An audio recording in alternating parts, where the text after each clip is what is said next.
Hello guys, welcome back to my YouTube channel. मैं प्रवीण। मैं आज आपको मैथ्स का कोर्स स्टार्ट कर रहा हूं जो कि एनसीईआरटी का 2023-24 के नए पैटर्न पर आधारित है। आप इस क्लास से जुड़िए। आपको पूरी मैथ्स मैं इसी के द्वारा पूरी पढ़ाऊंगा ऑनलाइन माध्यम से। ठीक है, आप लोगों को जो भी समझ ना आए तो जरूर आप हमें कमेंट करिएगा। मैं आप लोगों को कमेंट के माध्यम से उसके रिप्लाई दूंगा। ठीक है, तो फिलहाल हम स्टार्ट करते हैं। वास्तविक संख्याएं। तो वास्तविक संख्याएं कौन सी संख्या होती हैं? रियल नंबर होते हैं। कौन सी? Real number. ठीक है, तो रियल नंबर मैंने पिछली क्लास में पूरे नंबर्स की इंफॉर्मेशन दे दी। आपको कुछ भी पूछने की जरूरत नहीं है रियल नंबर क्या होते हैं। ठीक है, आपको पुरानी क्लास देखना है तो इसके पहले मैंने एक क्लास डाली थी, उसमें सारे नंबरों का जितने भी नंबर्स होते हैं गणित में सारे नंबर का निचोड़ निचोड़ मैंने बताया था। कॉम्प्लेक्स नंबर, प्राइम नंबर और real number, imaginary number, natural number, whole number, सारे इवन ऑड जितने भी नंबर्स होते हैं, को प्राइम नंबर, सारे नंबर्स मैंने बता दिए हैं। ठीक है, अब हम इस सेशन में सिर्फ अपने क्वेश्चन को सॉल्व करेंगे। मैंने पहले इसलिए बेसिक कंप्लीट कराया था ताकि हमें बीच बीच में बेसिक ना बताना पड़े। ठीक है, पहला क्वेश्चन है कि संख्याओं 4 पे n की पावर पर विचार कीजिए जहां n एक प्राकृत संख्या है। ठीक है, जांच कीजिए कि क्या n का कोई ऐसा मान है जिनके लिए 4 पे n अंक शून्य पर समाप्त हो। थोड़ी सी लैंग्वेज टफ लग रही होगी। 4 पे n की घात, तो 4 पे n की घात पर विचार कीजिए। तो n एक प्राकृत नंबर है, मतलब कि दशमलव में नहीं है, एक सीधा साधा नंबर है। 1 2 3 4 5 6 7 8 9 10। ठीक है, तो इस पर 4 पे ऐसी n की पावर लगाइए। n की पावर की जगह ऐसा मान रखिए कि आंसर में शून्य ना आ जाए, मतलब कि जो इसकी पावर कुछ ऐसी लगाओ कि इसका जो आंसर आए तो लास्ट में शून्य मिले, इसके आगे कुछ भी आता रहे उससे कोई मतलब नहीं है। उन्होंने क्या बोला कि इसका यूनिट इकाई का अंक क्या हो? 0 हो। ठीक है, तो ऐसा कैसे हो सकता है? तो ऐसा तभी हो सकता है, 0 तभी आता है जब हम 5 में 2 का मल्टीप्लाई करते हैं, तभी 0 आता है और कभी नहीं आता। ठीक है, 0। ठीक है, मैं आपको बता दूं, जैसे आपने 10 को देखा होगा, 20 को देखा होगा, 30 को देखा होगा, 40 का देखा होगा, तो इन सब में क्या है, कहीं ना कहीं 2 का मल्टीप्लाई हुआ है 5 में। कैसे हुआ है देखिए, बताएं। 5 में 2 का मल्टीप्लाई हुआ तो 10 बना, 10 में फिर 2 का मल्टीप्लाई हुआ तब 20 बना। तो ऐसे 30 भी बना हुआ कैसे न कैसे करके। 5 में 2 का मल्टीप्लाई हुआ तो 10 बना, उसमें 3 का मल्टीप्लाई हुआ तो 30 बना। तो कहीं ना कहीं 5 में 2 का तो मल्टीप्लाई होना है, तभी आपका यूनिट डिजिट में 0 आएगा। फिर तो 10 20 30 40 50 100 1000 लाख करोड़ कैसे भी बनते रहेंगे। तो सबसे पहली प्राथमिकता 5 और 2 का मल्टीप्लाई होना तो चाहिए जब 10 आता है। तो यहाँ पर 4 में क्या पॉसिबल है? 4 की जैसे मैं गुणनखंड करूं तो 4 में 2 गुणित गए 2। ठीक है, इसके इसकी मैंने प्राइम फैक्टराइजेशन की है तो 4 में 2 गुणित गए 2 हो गए। इस पे n की पावर लगा दी, इस पे n की पावर लगा दी, तो आंसर हमारा क्या बना? 2 पे 2n की पावर। इसमें क्या कहीं 5 देखने को मिला? नहीं मिला। तो इसका मतलब ये है कि इसमें 0 आना पॉसिबल नहीं है। ठीक है, तो मेरा मतलब ये है कि अगर इसमें 5 होता तो वो संख्या 5 से डिविजिबल होती, 5 से विभाज्य होती कि नहीं होती? 5 से डिविजिबल होती। अब देखो, संख्याओं 4 पे n पर विचार कीजिए। मैंने एक क्वेश्चन तो बताया था, अब इसका हल देखिए। इन्होंने जो दिया है, यदि किसी संख्या n के लिए संख्या 4 पे n की पावर शून्य पर समाप्त होगी तो वह 5 से विभाज्य जरूर होगी, मतलब उसमें 5 जरूर होगा। यदि उस संख्या में 0 आता है तो वो 5 से जरूर विभाज्य होगा। अर्थात 4 पे n की पावर अभाज्य गुणनखंड में अभाज्य संख्या 5 आनी चाहिए। ठीक है, वही बात बोली उनने जो मैंने बताया कि इनका जो अभाज्य गुणनखंड मतलब प्राइम फैक्टराइजेशन करेंगे, मतलब जो मैंने प्राइम फैक्टराइजेशन अभी नीचे करके बताया है कि इसको तोड़ेंगे तो उसमें 5 जरूर आनी चाहिए। यह संभव नहीं है क्योंकि 4 पे n की घात 2 पे 2n की घात है, इसके गुणनखंड उन्होंने बता दिए। इसी कारण 4 पे n की घात में केवल अभाज्य गुणनखंड कितना? 2 ही आ सकती है। तो अंक गणित की आधारभूत प्रमेय अद्वितीयता से हमें यह निश्चित कराती है कि 4 पे n की पावर गुणनखंड में 2 के अतिरिक्त कोई अभाज्य गुणनखंड नहीं है। इसलिए ऐसी कोई संख्या नहीं है जिसके लिए 4 पे n की पावर अंक शून्य पर समाप्त होगी। ठीक है, थोड़ी सी भाषा, मतलब शून्य पर समाप्त होगी, शून्य पर, तो शून्य पर कहाँ समाप्त होगी? तो ये है कि शून्य पर समाप्त होगी। इसका ऐसी वैल्यू रखो कि शून्य पर समाप्त होगी। उनका मतलब ये था कि 4 पे n की पावर है तो इसका आंसर कुछ आया। ठीक है, तो 4 पे हमने 2 की पावर रखी, n की जगह पे 2 का मान रखा तो 16 आ गया। तो 4 पे फिर उन्होंने 3 का रखवाया तो यहाँ पे कितना आ गया? 16 की जगह 64 आ गया। फिर ऐसे ही उन्होंने सोचा कि ऐसा मान रखो, ऐसा इतना अच्छा मान रखो कि यहाँ पे सीधा लास्ट में 0 आ जाए, कुछ ऐसा। तो ये पॉसिबल तभी है जब 4 का कोई प्राइम फैक्टर में 5 उपस्थित हो, तो वो 0 जरूर पर समाप्त होगा। ठीक है, जो मैंने बता दिया। ठीक है, इसके अलावा आपको नहीं समझ में आता तो आप हमें कमेंट कर दीजिएगा। ठीक है, अब इसके बाद हम सेकंड क्वेश्चन पे चलते हैं।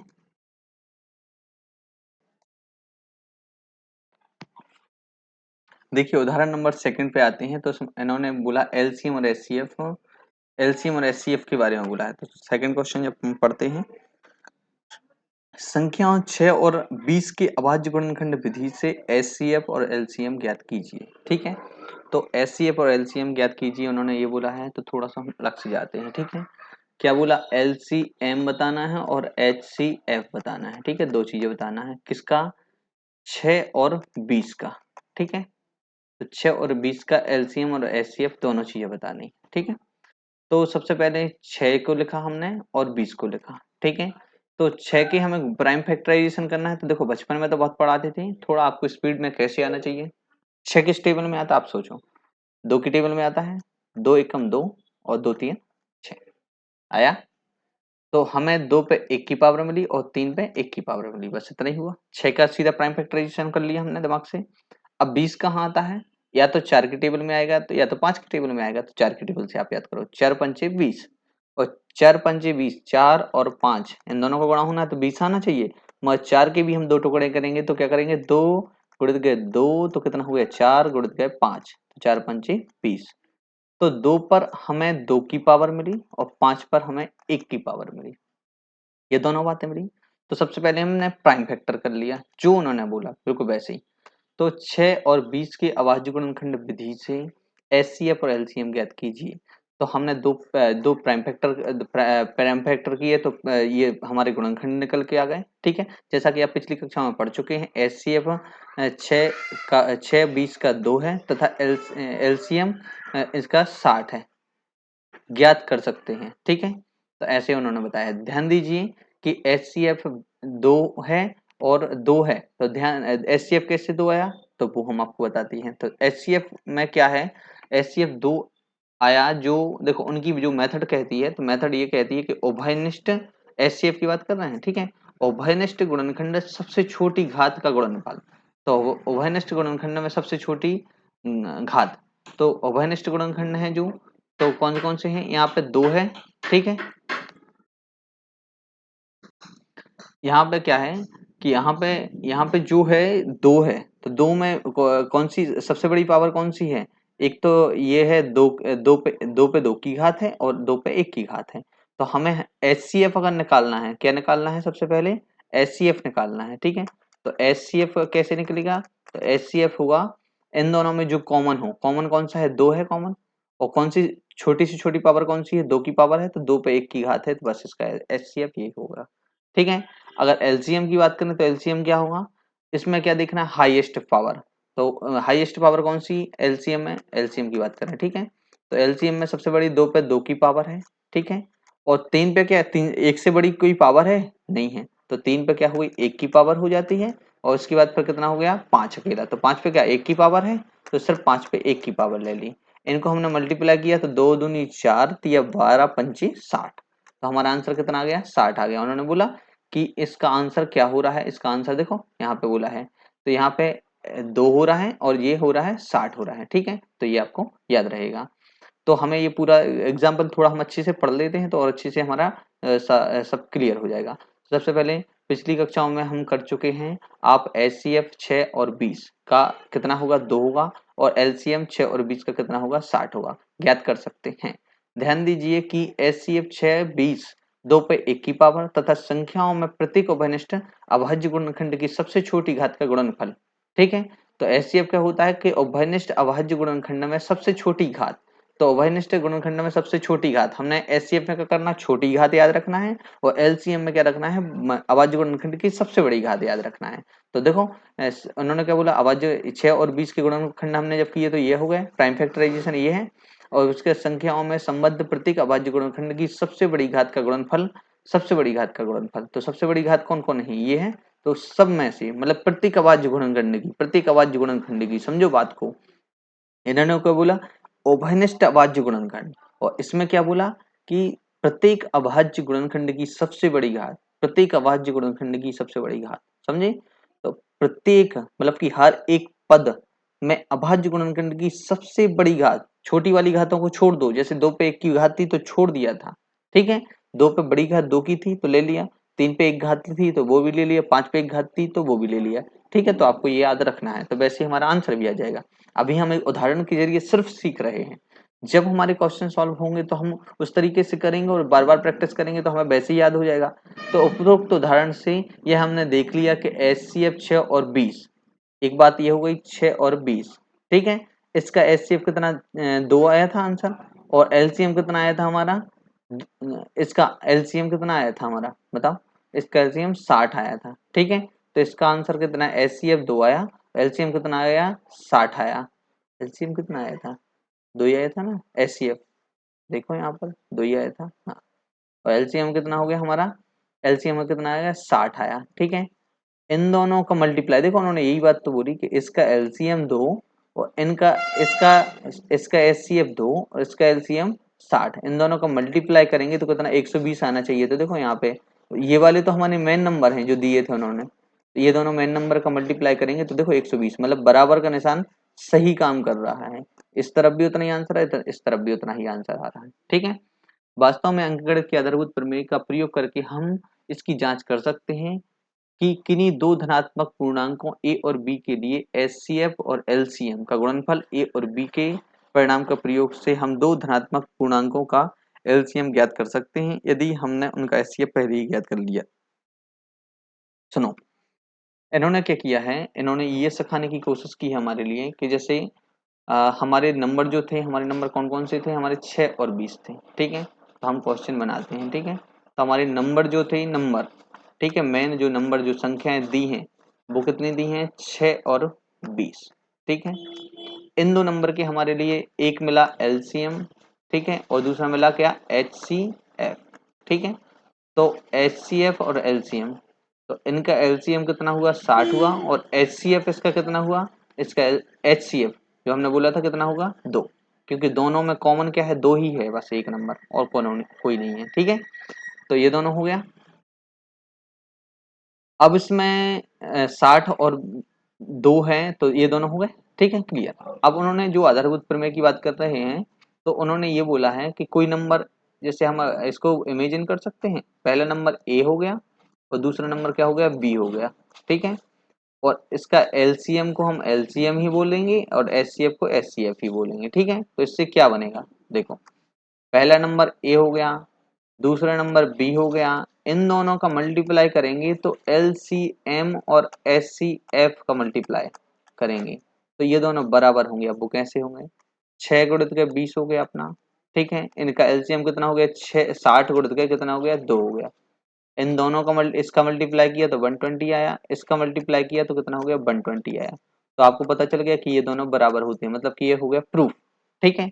अब वो क्या करेंगे, जैसे कि दो नंबर दिए थे उन्होंने, एक 6 दिया था और एक 20 दिया था, ठीक है। उनका LCM हो गया और HCF हो गया। तो देखो अब यहाँ पे उसी बात को हम अलग तरीके से कर सकते हैं, 6 दिया है, एक नंबर दिया है 120, ठीक है, और उनका LCM कितना दिया है उन्होंने 60 दिया है, ठीक है।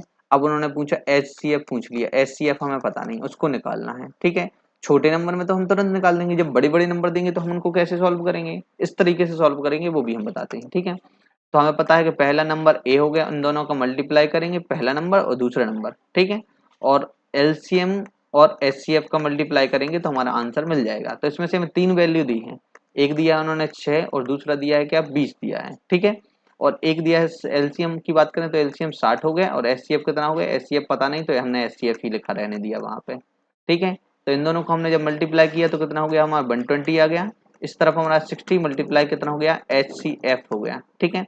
जब 60 से हम इसको डिवाइड करेंगे, मतलब कि हमने क्या बोला था, गुणा की जो चीजें होती हैं वो भाग में जाती हैं, मतलब कि 120 लिखा है तो उसके डिवाइड में कितना लिखा रहेगा 60 लिखा रहेगा, और जी क्या होगा HCF होगा।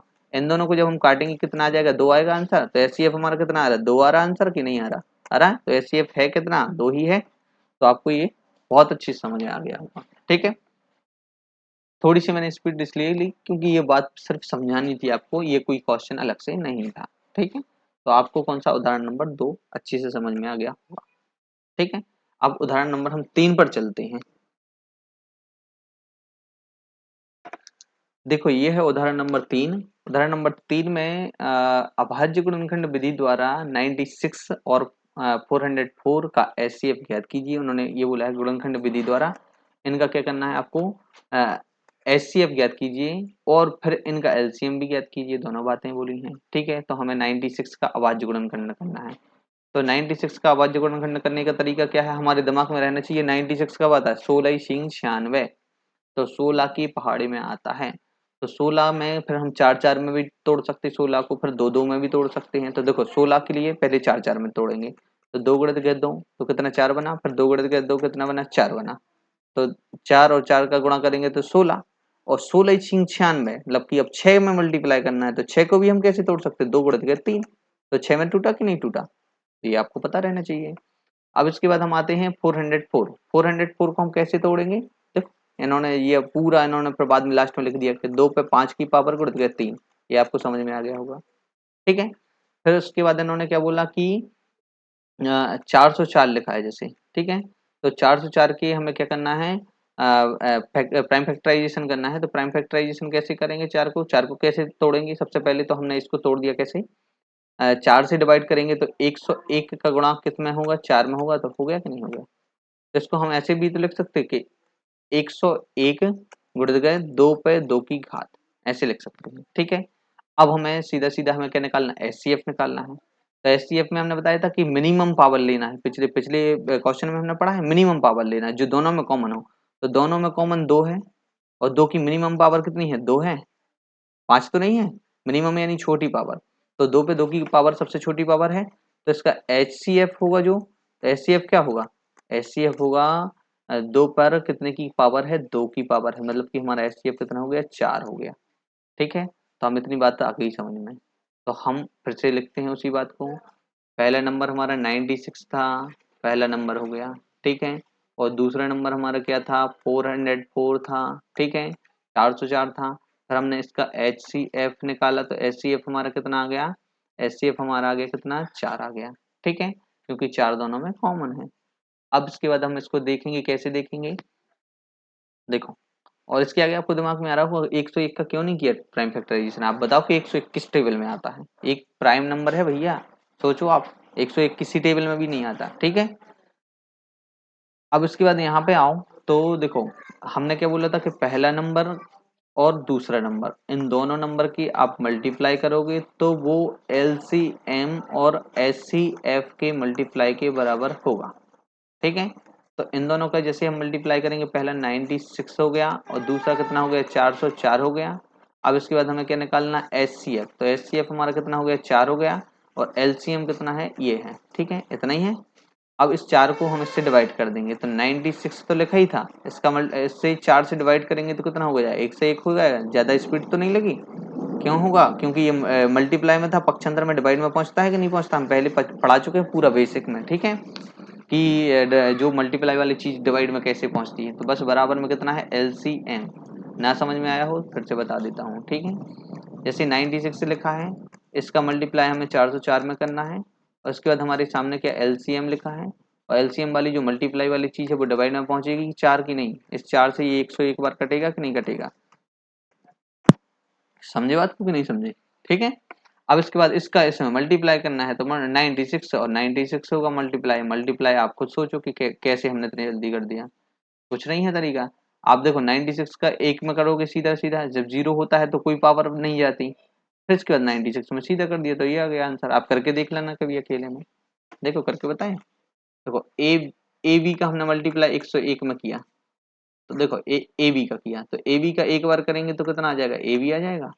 फिर 0 में करेंगे तो हमारे 0 आ जाएंगे 2 बार। फिर हम ए बी का फिर से हम 1 में करेंगे तो कितनी बार आ जाएगा, फिर से ए बी आ जाएगा कि नहीं आ जाएगा।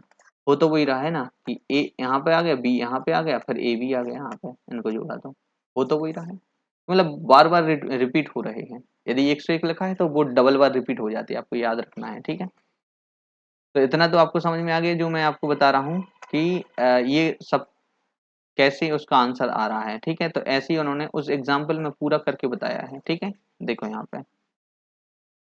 पे इन्होंने बताया कि इन दोनों पूर्णांकों का एचसीएफ 2 पे 2 की पावर 4 हो गया। फिर एलसीएम निकालना है, तो उनको देखो उन्होंने थोड़ा कठिन तरीके से लिख दिया। एलसीएम 96 और 96 404। तो एलसीएम 96 4, इन दोनों नंबर का एलसीएम है ये ब्रैकेट के अंदर, इसका मतलब इसका आंसर होगा जो होगा।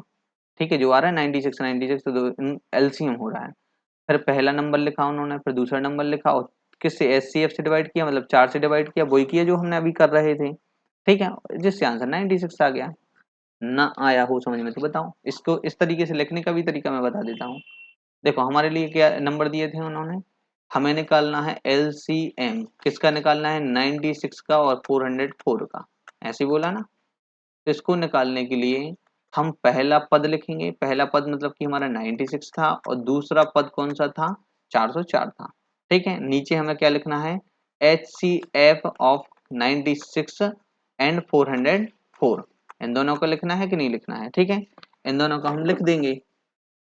एक मिनट,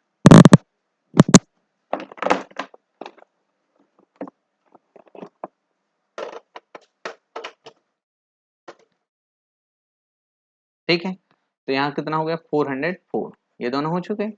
तो हमें तो इसकी 96 तो डायरेक्ट ही है हमारे सामने, 404 भी ये सामने ही है, बस इसकी वैल्यू हमें लिखना है। तो इसकी वैल्यू हमने 4 को लिख दी, इस इन दोनों को ऐसे डिवाइड कर दिया, तो कितना 96 मल्टीप्लाई कितना हो गया, 101 हो गया। इसका मल्टीप्लाई करेंगे तो 96 मल्टी 96 96 हो जाएगा। ठीक है, तो 101 में कभी किसी भी नंबर डबल नंबर का मल्टीप्लाई करते हैं वो बार बार रिपीट होते हैं। ठीक है, बस याद रखना, कोई दिक्कत नहीं है। तो हमारा एग्जाम्पल कौन सा हो गया, 3 हो गया। अब चौथे एग्जाम्पल पर चल, देखो तो फिर इसमें चौथा जो उदाहरण है, उन्होंने बोला है कि संख्या 6, 72 और 120 के अभाज्य गुणनखंड द्वारा एचसीएफ और एलसीएम ज्ञात कीजिए। ठीक है, तो जैसा उन्होंने बोला वैसा हम करते हैं। उन्होंने क्या बोला, 6 है, अरे ये क्या है, 6 है, 72 है, और कौन सा है एक और नंबर, क्या बोला है, 120 है। ठीक है, 6, 72 और 120, ये तीनों नंबर के प्राइम फैक्टराइजेशन करना सबसे पहले, उससे फिर हमें क्या निकालना है, हमें उसके एलसीएम और एचसीएफ निकालना है। ठीक है, तो इनका प्राइम फैक्टराइजेशन करेंगे तो 6 का कितना होगा, 2 गुणित के 3, तो इस पे एक एक की पावर आ गई दोनों पे। इसका प्राइम फैक्टराइजेशन करेंगे तो कितना हो जाएगा, 12 छिंग 72 होता है, 12 12 6 12 छिंग 72। देखो 2 3, देखो दो दो का कर लो, 2 दूनी 4 दूनी 8, 8 नाम 72 भी होता है ना, 2 दूनी 4 दूनी 8।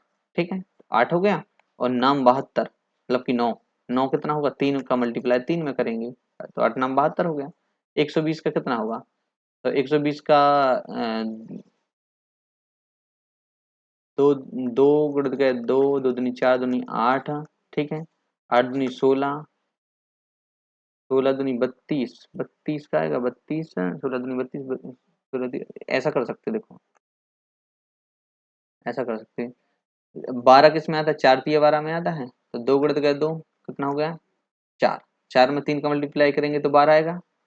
ठीक है, ठीक है, 4 तिया 12 हो गया। फिर इसके बाद है, अब कितना बचा, बस देखो 12 को, इसको भी हमने ऐसे तोड़ा है दिमाग में, 20 और 12, मतलब 12 और 10 को, तो देखो 12 तो ये हो गया, और 10 ये, तो 5 गुणित गए 2, 5 तो नहीं 10, ऐसे हो गया। ठीक है, तो आप खुद बताओ कि 2 गुणित गए 2 गुणित गए 2, तो कितना आया, इस पे 2 पे 3 की पावर हो गई। ठीक है, 3 पर 1 की पावर हो गई, और 5 पर कितने की पावर हो गई, 1 की पावर हो गई। ठीक है, अब देखो इसको देखो, यहाँ पे कितना, 2 पे कितनी हो जाएगी, 3 की पावर, और 3 पे कितने की हो जाएगी, 2 की पावर। अब तीसरा यहाँ पे हो जाएगा 2 गुणित गए 3। ठीक है, ये हो गए तीनों, क्लियर। अब हमें सीधा सीधा एलसीएम और एचसीएफ बताना है। ठीक है, तो एलसीएम एचसीएफ कैसे निकलेगा, तो अपन को पहले पता है कि एचसीएफ क्या होता है, जो सब में कॉमन हो, एचसीएफ में क्या होता है, सब में कॉमन हो।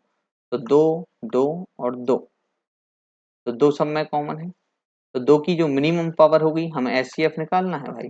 ठीक है, तो 2 की जो मिनिमम पावर है, 2 पर हम 1 की पावर है मिनिमम है। अब 3 पे आ जाओ, 3 पर हमें कौन सी, 1 की पावर है ना, 3 पर 1 की पावर। ठीक है, इसके बाद 5 क्या सब में कॉमन है, नहीं है, बस आंसर कितना हमारा गया, 6 आ गया। अब इसके बाद हम एलसीएम की बात करें। ठीक है, तो एलसीएम में क्या बोलते हैं, हाईएस्ट पावर। तो देखो 2 पर 1 की पावर है, तो 2 पर 3 की पावर सबसे बड़ी पावर हो गई। ठीक है, और कौन सा एलसीएम में 3 पर सबसे बड़ी पावर कौन सी होगी, 2 की पावर हो गई ना। ठीक है, अब इसके बाद कोई पावर बची, ठीक है, ये कॉमन नहीं हो तो भी चलेगा, हमने बताया था, सिर्फ इसमें कॉमन लेना पड़ता है एचसीएफ में, एलसीएम में नहीं लेना पड़ता है कॉमन, ठीक है। तो एचसीएफ में कितना हो गया, अपना जो 5 है, ठीक है, तो 5 अकेला सिंगल ही ले लेंगे, ठीक है। 5 की मतलब कि सारी चीजें लेते हैं, हमने बताया था अभी उदाहरण में, ठीक है, कि जितना भी होता है मटेरियल सब लेते हैं, बस क्या लेते हैं, बड़ी बड़ी पावर लेते हैं, बस छोटी वाली पावर को छोड़ देते हैं, ठीक है। तो इसका आंसर कितना आ गया, 2 दूनी 4 दूनी 8, 8 और उसके बाद 9, 8 9 72 और 72 गुणा करके 5, 72 का गुणा किसमें करेंगे, 5 में करेंगे, तो इसका कितना हो गया, 5 दूनी 10, 1 7 पंना 35, 1 36, 360 इसका आंसर आ गया, 6 इसका आंसर आ गया। तो एचसीएफ आपको पता चल गया होगा, ठीक है। 2 दूनी 4 दूनी 8, 8 9 72 पंचे, ठीक है, 360। अब 72 पंचे 360 भी याद कर सकते हो, क्यों कर सकते हो, जब अपन ज्योमेट्री में चलेंगे तो 72 का मल्टीप्लाई 5 में बहुत बार होगा, आपको पता चल जाएगा कि 360 डिग्री कुछ होता है, ठीक है, तो अपन को याद रखना है, ठीक है। तो एचसीएफ ये हो गया। तो उन्होंने क्वेश्चन में क्या बोला, अपन देख लेते हैं आंसर, देखो इसका आंसर कितना आया, 6 आया, इसका आया 360 जो हमने बोला। आप क्वेश्चन को अच्छे से पढ़ लो, क्योंकि उदाहरण को पढ़ना जरूरी है, उदाहरण को अपन इग्नोर करते हैं क्योंकि बुक में थोड़ा कठिन तरीके से लिखा रहता है, इसलिए थोड़ा पीछे हटते हैं। तो 6 72 120 अभाज्य गुणनखंड विधि द्वारा एचसीएफ और एलसीएम ज्ञात कीजिए, हमें प्राप्त है तो हमने गुणनखंड निकाल लिए इनके सीधे सीधे, ठीक है। सबके गुणनखंड निकाल लिए, फिर इसके बाद हमने क्या किया, 2 पे 1 की पावर 3 की 1 की पावर प्रत्येक उभयनिष्ठ अभाज्य गुणनखंड सबसे छोटी घातें ले ली एचसीएफ में, तो एचसीएफ हमने 6 निकाल दिया। 2 पे 3 की घात है, 3 पे 2 की घात है, 5 पे 1 की घात, प्रत्येक अभाज्य गुणनखंड की सबसे बड़ी घातें हैं जो कि तीनों संख्याओं में संबद्ध हैं, ठीक है, संबद्ध यानी तीनों संख्याओं में संबद्ध हैं, मतलब कि तीनों संख्याओं में हैं, ठीक है। फिर इसके बाद हमने इनको तीनों को लिखा, इसका मल्टीप्लाई किया, 360 आ गया। तो उन्होंने ये बोला कि ध्यान दीजिए, टिप्पणी क्या दी है, नोट क्या दिया है उन्होंने, कि ध्यान दीजिए कि 6 72 और 120 ये कौन है, कहाँ से आए ये देखो यहाँ से आए हैं, यहाँ से, ठीक है। तो ये तीनों नंबर का यदि हम मल्टीप्लाई करेंगे तो इसका जो एचसीएफ होगा, मतलब कि 6 है, 6 और इनका एलसीएम है, मतलब कितना, 360। तो इन दोनों का मल्टीप्लाई करेंगे, क्या सेम नंबर आएंगे, नहीं आएंगे, क्योंकि बराबर नहीं है। इस बात को याद रखना, आपको सत्ता सत्य में आ सकता है ये क्वेश्चन। तीनों संख्याओं का गुणनफल उनके एचसीएफ और एलसीएम के गुणनफल के बराबर नहीं होता है, याद रखना है इस बात को, ठीक है। जब 3 हों, 2 होते हैं तो 2 में तो चल जाता है, 2 में तो आंसर होता है, 3 में नहीं होता है, ऐसा मैंने आपको बिल्कुल सीधा सीधा बता दिया है, ठीक है।